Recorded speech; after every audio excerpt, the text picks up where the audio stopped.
Olá pessoas, começando mais um vídeo aqui no nosso canal Pastor Fracassado. E hoje eu queria falar o que é, como funciona cura interior e libertação. Para começar, a cura interior, até onde eu sei, essa informação foi trazida para o Brasil pela doutora Neuza Itioca, do Ministério Shekinah do Apóstolo Gese, Ministério Wagam. E ela trouxe esse ministério para o Brasil, Então, o que é cura interior? O que é libertação? Tem algo de novo nisso? Isso é místico? Isso está fora do Evangelho, É uma heresia? Na verdade, toda palavra que é colocada como nova, a gente tende a achar que é errado, que é estranho e que está fora de algum contexto, Então, o termo cura interior e libertação, primeiro que já tem uma contradição dentro do meio evangélico, A Igreja Católica hoje também usa a cura interior e a libertação, mas entre o meio evangélico ela não é muito usada em todas as igrejas, em todos os ministérios. Para falar a verdade, é usada em pouquíssimas, vamos dizer assim, igrejas ou ministérios cristãos. E a cura interior ela tem duas situações. Ela tem a cura interior e libertação coletiva, onde é feito num local, normalmente numa igreja ou num retiro espiritual, um local reservado, e aí é feito de forma coletiva, E tem a cura interior e libertação individual. Então eu vou focar aqui um pouco mais na individual, porque a coletiva é como você dá uma grande faxina na sua casa, mas meio que por cima, sabe? Você vai ali debaixo da estante, mas não puxa a geladeira para limpar, não puxa a cama, nem o guarda-roupa. Você faz uma limpeza. Quem chega na tua casa visita, vê que a casa está limpa, está arrumada, mas se puxar os objetos, sofá, geladeira, guarda-roupa, vai ver que está cheio de pó, coisas caídas lá atrás. Então a administração de cura interior e libertação coletiva é uma forma meio um apanhado geral. Mas eu vejo muito, mas muito resultado extraordinário na cura interior e na libertação individual. Então, assim, o que é cura interior? Vamos começar por aí. O que é uma cura interior? A gente entende que as pessoas têm feridas na alma, traumas, situações do passado que marcaram essa pessoa e de alguma forma ela ficou deformada, Porque a gente entende que alguma coisa estava perfeita, veio algo e deformou. Então, a gente entende que a alma funciona assim, falando alma, sentimentos, Que alguma coisa vem, que te fere e te machuca. Então você busca em Deus, na espiritualidade, uma cura interior, Se você tem um machucado visível no seu braço, você vai no médico, ou passa por uma enfermeira, a enfermeira fala, mostra onde está, você mostra, precisar tirar a roupa, você tira a roupa, e aí vai ser passado um medicamento, um tratamento, para que aquele corpo que está machucado seja curado. Da mesma forma, existem machucados, feridas dentro da nossa alma, dos nossos sentimentos. Então, a cura interior vem fazer isso, curar essas feridas. Então tem feridas que estão escondidas e tem feridas que você nem sabe aonde ela surgiu, você só percebe em você. De repente você tem uma timidez exagerada, que você não consegue entender, você não consegue falar em público, você não consegue conversar com pessoas se tiver mais de 2 ou 3. É uma coisa que você vê que você fica sem respirar, tá? A gente sempre fala, como é que você sabe que alguém tem uma ferida, que alguém tem alguma marca na alma? Sempre ela, tem a respiração, ofegante, ou sempre tem um engolir de saliva. Ou sempre tem alguma coisa que mexe com ela. E tem um aperto no coração. Então acontece alguma coisa, ela sente o coração apertado. Porque tem alguma ferida aí nas emoções que não foi tratada. Então tem feridas abertas e feridas escondidas. A aberta foi um casamento que acabou, foi uma situação específica que aconteceu na tua vida, um abuso, ou sexual, ou algum outro tipo de abuso, e você sabe que depois que aquilo aconteceu, você mudou. E você não consegue mais ser a mesma pessoa. Você percebe que tem uma ferida em você que de alguma forma te deformou e te paralisa. Ferida escondida, você percebe reações em você que você não gosta, tipo, como eu falei da timidez, um medo exagerado, e aí você não sabe por que você tem. Provavelmente foi alguma coisa que aconteceu no teu passado, né? Vou dar um exemplo, né? Na época da ditadura, tem história de uma mulher, eu até vi, acho que foi no YouTube que eu vi essa história, que ela estava presa na época da ditadura e ela era torturada, né? A gente sabe que acontecia as torturas, né? E aí, sempre que o torturador ia chegar para aquele processo terrível de tortura, ele vinha com as chaves balançando. Então ela ouvia aquelas chaves balançando. Ela estava grávida. Então, o que acontece? Toda vez que aquela pessoa vinha para torturar ela vinha balançando a chave. Por que eu coloquei o detalhe que ela estava grávida? Passou o tempo, ela acabou saindo da prisão, teve o filho, e até hoje, esse homem, que já é um adulto, quando ele ouve um barulho de chave com alguém, ele completamente fica aterrorizado. Lógico que nesse caso a mãe provavelmente deve ter contado, deve ter buscado um tratamento de psicólogo, ou psicanalista, ou remédio, não sei, de um psiquiatra, eu não sei a história a fundo. Então, mesmo aquela criança no ventre materno registrou o momento do trauma da mãe que passou para o filho. Hoje todo médico fala para a mãe que está gestante, cuidado com a alimentação, que se você comer alimentação ruim passa para o filho, e traumas, sofrimentos que você passa para aquela criança. Então toda vez que esse homem adulto houve um barulho de chave, eu não sei se ele tratou isso hoje como está, mas no momento que ela contou, ele não podia ouvir um barulho de chave. Então, isso é uma ferida que estava escondida, provavelmente a mãe contou, então não é uma ferida mais escondida. Então a cura interior é isso, é buscar uma ferida dentro de você que de alguma forma te paralisa e te deformou. A libertação, ela envolve espíritos, aí eu não sei como é que você vai entender, demoníacos, espíritos malignos, demônios. A Igreja Católica chama de exorcismo. Então, na Igreja Evangélica Cristã é chamado de libertação demoníaca, libertação de demônios. A gente vê várias, mas são muitas e muitas situações nos evangelhos, onde pessoas têm manifestações demoníacas e Jesus Cristo, manifestações de espíritos malignos, demônios, e Jesus Cristo expulsa. Alguns falam, tal, Jesus Cristo manda que eles se calem e se retire daquela pessoa, tal, e depois aquele espírito sai daquela pessoa fica completamente transformada. Um exemplo muito interessante nos evangelhos é do Gadareno, que ele vivia no cemitério, amarrado às vezes por cordas, por correntes, porque ele era violento, e quando Jesus chega lá, e Jesus expulsa o demônio do Gadareno, ele fica completamente liberto, as pessoas ficam assustadas, como aquele jovem muda, é um jovem completamente. Eu já ministrei muitas pessoas de espíritos malignos, demoníacos. É uma experiência, sim, que eu acho que todo cristão, ou até mesmo quem não é cristão, deveria passar. Porque você vê o olhar da pessoa quando é um olhar endemoniado, vou chamar assim, mas pode chamar um olhar maligno, uma possessão, pode chamar como você queira, né? Como você entenda.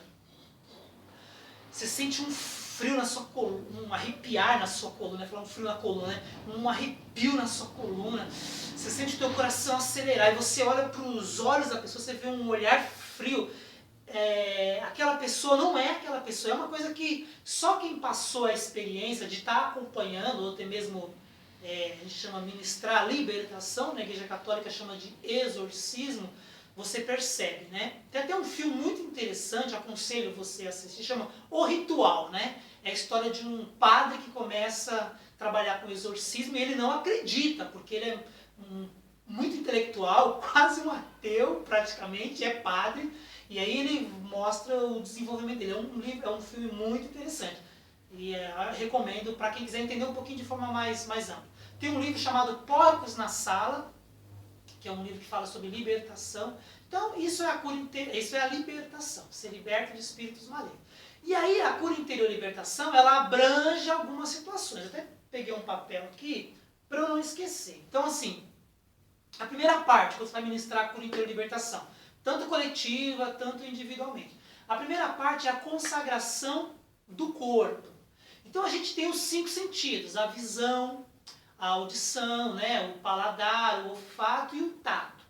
A gente entende que esses 5 sentidos pode ser que você tenha uma ação maligna ou demoníaca na sua vida através dela, ou feridas na alma através dela. Quer que eu dê um exemplo? É muito comum estar ministrando cura interior, a pessoa falar na ministração, no aconselhamento, né? Fala ministração, mas é aconselhamento, é um bate-papo. A pessoa fala, nossa, quando eu sinto aquele cheiro, eu lembro de uma situação do passado que me fere, que me dói profundamente. Então, a gente, na consagração do corpo, eles usam o óleo de unção, né? Ungir. Ungir é uma palavra no grego que significa separar. Então, ungir significa separar. A Bíblia fala que ungir tem 2 significados. Separar, então, por exemplo, o templo, quando foi construído, e até mesmo o tabernáculo, quando o povo estava no deserto, e o tabernáculo, antes de existir o templo, todos os utensílios que tinha dentro do tabernáculo, ou por exemplo, depois, dentro do templo de Salomão, era ungido com óleo de unção. Então, ungir significa separar para Deus. Então, se usa no ministério de cura interior e libertação muito o óleo de unção para ungir. Outra coisa que o óleo de unção significa na Bíblia, está no profeta Isaías, quebrar o jugo. O que é o jugo? Às vezes tem um peso ali, ou demoníaco, ou um peso de angústia, e entende-se que o ungir quebra o jugo. Então essa pessoa que sempre sente esse cheiro e traz uma lembrança do passado, que traz muita dor, muito sofrimento, na consagração do corpo, a pessoa às vezes vai ungir o nariz, simbolizando a quebra desse jugo que traz uma lembrança de dor do passado. Ou a mesma visão, você vê uma coisa e toda vez que você vê, te arremete a uma coisa do passado. Quando se fala de algum assunto, quando toca um assunto, você ouve sobre aquele assunto, te traz dor, te traz lembranças ruins, te traz ferida. Então se unge. Então a primeira parte é a consagração do corpo.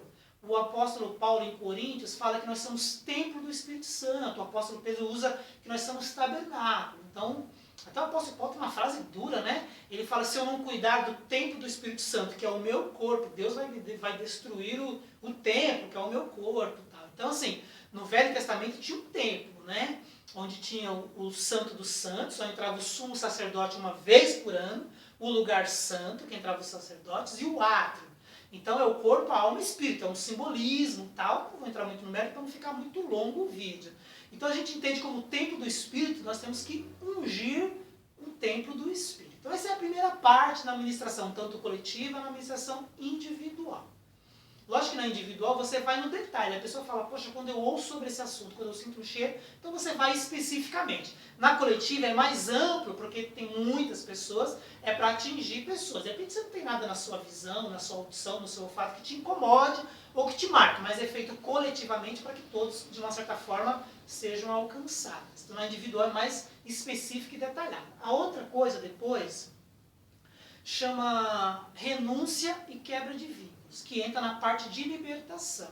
E aí é um pouco delicado, tem que tomar um certo cuidado, porque o que é renúncias? A Bíblia fala que eu tenho que confessar os meus pecados, são três situações. Confessar os pecados, se arrepender e deixar o pecado. Eu entendo o pecado como aquilo que te faz mal. Lógico que o pecado ele é visto de uma forma religiosa como uma coisa muito de acusação, muito de peso. Jesus Cristo ele usa pouquíssimas vezes a palavra pecado, porque Jesus Cristo tratava muito com a consciência, né? Ele tratava, a gente entende que o pecado é aquilo que faz mal para você. O pecado não faz mal para Deus, nem para o seu pastor, padre, para a sua religião. O pecado é aquilo que faz mal para você, que de alguma forma te fere, te angustia, que te deixa triste, oprimido, sem sentir a presença de Deus, sem sentir a espiritualidade, algo que faz mal para você. Então quando você tem algumas situações que você pratica, que você sente que faz mal para você, você precisa confessar. Como é que você confessa isso? Né? Com os lábios. Então eu tenho que falar. Deus, me perdoa, porque isso, a minha consciência me acusa, eu me sinto condenado. Então a primeira coisa que você faz é confessar. Então na parte coletiva vai ter alguém fazendo uma oração de de situações e você vai estar repetindo. Individualmente você vai falar para o ministro de cura e de libertação. Tem essa situação que me incomoda muito. Olha, eu fiz uma prática no meu passado que muito me incomoda, que me traz angústia. Aí você confessa, você se arrepende, no teu caso você tem que se arrepender, que é muito importante, porque eu posso falar só porque está me incomodando, mas eu não me arrependi. Se eu pudesse, eu faria de novo. Então, você precisa buscar o arrependimento. Se o arrependimento não vem naturalmente, tem que falar, Deus me ajuda a me sentir arrependido. O que é arrependimento? É como se eu pudesse voltar no passado, eu nunca mais faria aquilo, eu nunca teria feito aquilo. Isso é um arrependimento genuíno. Então você confessa com os lábios, para Deus, para o mundo espiritual, no teu coração há um arrependimento e você, terceira parte, você deixa. Porque se você confessa, se arrepende e volta a praticar aquilo, você está habilitando, a gente chama de abrir uma brecha, para que os espíritos malignos, demônios, ou aquela situação de ferida volte na tua alma. Então essa é a primeira parte, renúncias. Você vai renunciar a alguma coisa que te fere ou nas emoções, ou que você sente uma opressão, uma presença demoníaca. E existe também a quebra de vínculos. E aí entra uma coisa um pouco delicada, que eu não vou entrar muito no mérito, porque eu não gosto de... Isso é uma coisa que tem que ser explicada muito pessoalmente. O que é quebrar vínculos? É você fez práticas que de alguma forma fez um vínculo demoníaco com você. Né? Então, eu vou dar um exemplo assim, bem estranho. Eu ministrei uma mulher que ela tinha relações sexuais com uma pessoa que ela ia para outro estado. Essa situação é muito estranha mesmo.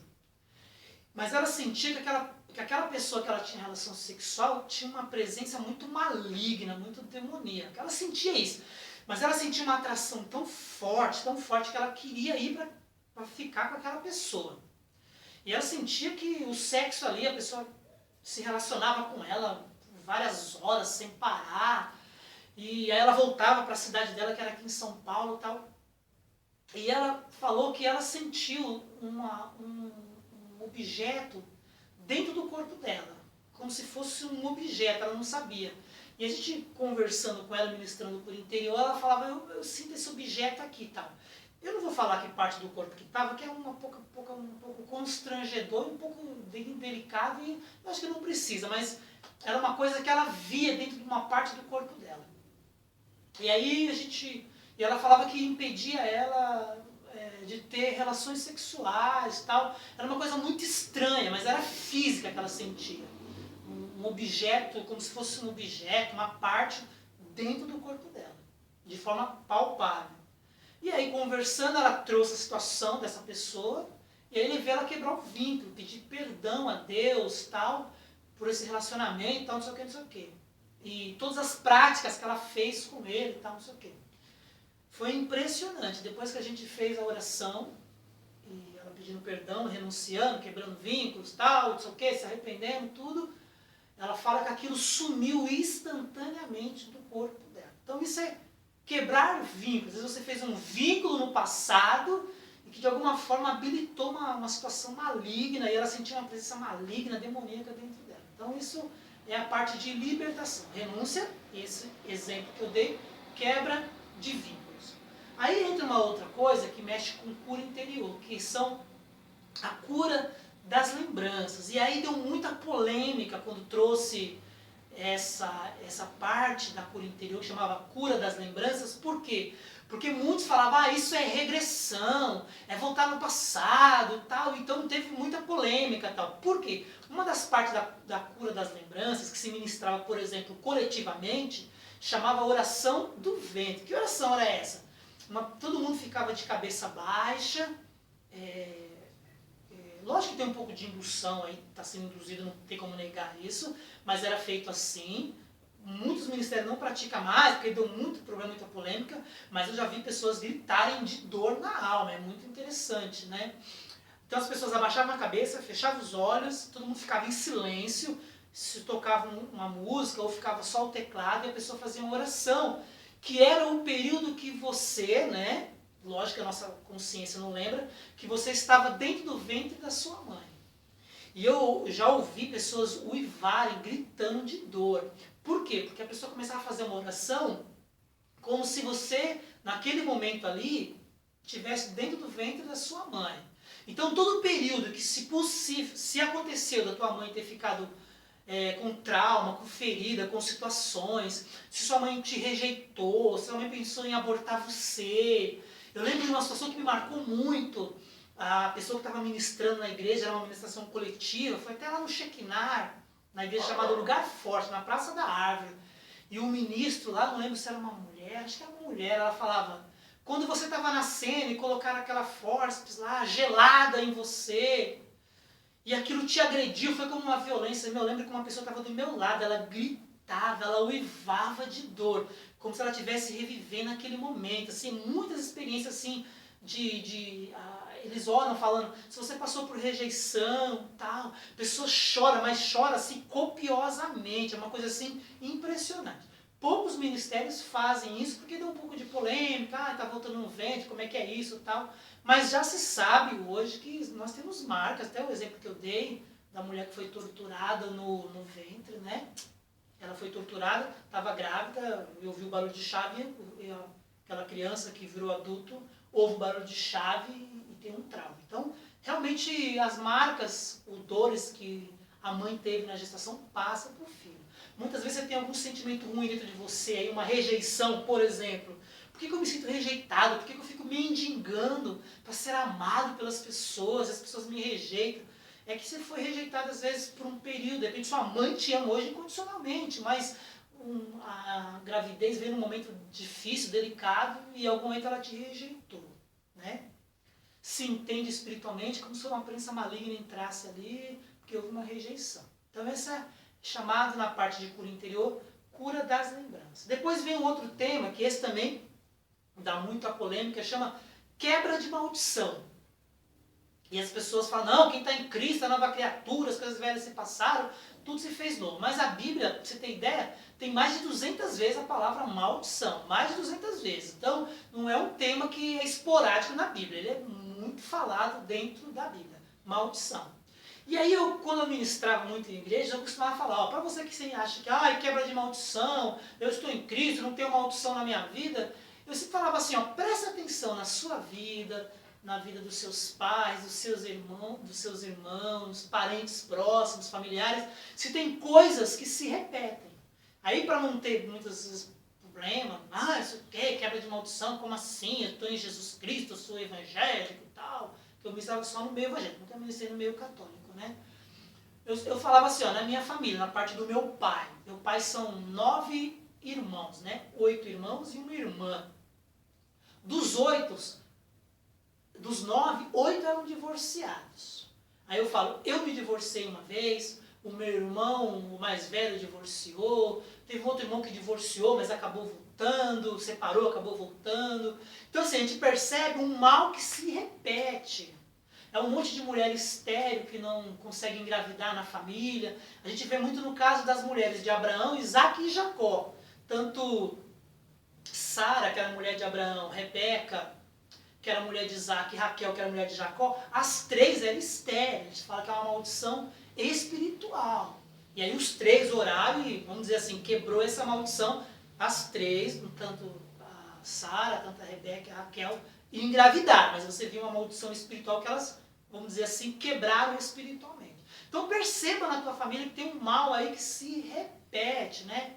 Se fala muito da família Kennedy, né? Que sempre teve uma tragédia naquela família poderosa de presidentes que foi assassinado, depois outro irmão foi assassinado, depois outro caiu de avião. Sempre uma família que tem muita história de tragédia. Tem o exemplo de Davi, que Deus lança uma maldição sobre Davi, porque Davi cometeu um adultério lá, não simplesmente pelo adultério, mas porque ele mandou matar a mulher, usurpou do poder, tem muita situação lá.